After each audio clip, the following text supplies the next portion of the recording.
Assalamualaikum warahmatullahi wabarakatuh. Di sini saya Trinovita Sari akan menjelaskan asas-asas pengembangan kurikulum di mana dosen pengampunya ialah Ibu Nova Kaprita, SSI, MPD.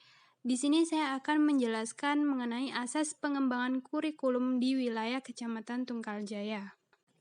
Menurut analisa yang saya lakukan, terdapat 5 asas pengembangan kurikulum yang terdapat di sekolah Kecamatan Tunggaljaya. Yang pertama ada asas filosofis, yang kedua ada asas psikologis, yang ketiga ada asas sosiologis, yang keempat ada asas organisatoris, dan yang kelima ada asas teknologi.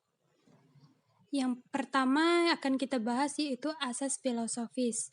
Asas ini merupakan salah satu asas yang dibentuk berdasarkan falsafah pendidikan, yaitu Pancasila. Asas filosofis dalam pengembangan kurikulum pada hakikatnya adalah menentukan tujuan untuk pendidikan. Pengaplikasian asas ini dilakukan dan dilihat dari proses tujuan pembelajaran pendidikan, mulai dari untuk mencari ilmu hingga mencapai insan yang cerdas. Asas filosofi sendiri dapat dijadikan sebagai landasan dan sebagai prinsip pembelajaran bagi siswa untuk mencapai suatu cita-cita yang diinginkan. Yang kedua ada aspek psikologi. Aspek ini berhubungan dengan sifat psikologi di mana aspek ini dikembangkan melalui perantara berbagai mata pelajaran yang tercantum. Dalam pengembangan aspek ini dapat kita lihat dari aspek ketakwaan yang dikembangkan melalui bidang agama, aspek cipta melalui studi ekstra, sosial dan bahasa, aspek rasa melalui seni, dan aspek karsa melalui etika dan budi pekerti. Dalam aspek psikologi ini bermanfaat bagi siswa untuk mengembangkan kreasi, kreativitas, imajinasi, dan pengetahuan-pengetahuan lainnya mengenai pembelajaran. Selanjutnya ada asas sosiologi, di mana asas ini berhubungan dengan hubungan antar individu dengan individu, antar golongan lembaga sosial yang disebut juga dengan ilmu masyarakat.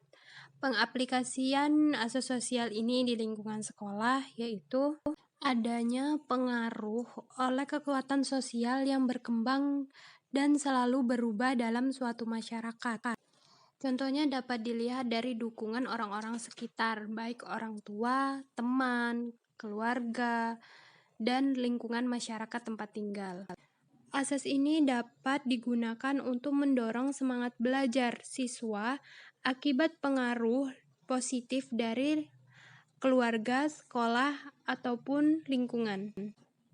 Yang keempat ada asas organisatoris, di mana asas ini berkenaan dengan masalah bagaimana bahan pelajaran yang akan disajikan.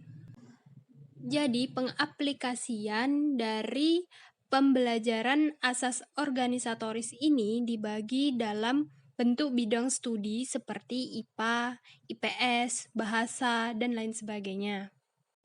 Dengan adanya asas organisatoris ini dapat memicu siswa untuk lebih aktif dalam mengembangkan bakat, baik dalam bidang IPA, IPS, ataupun bahasa.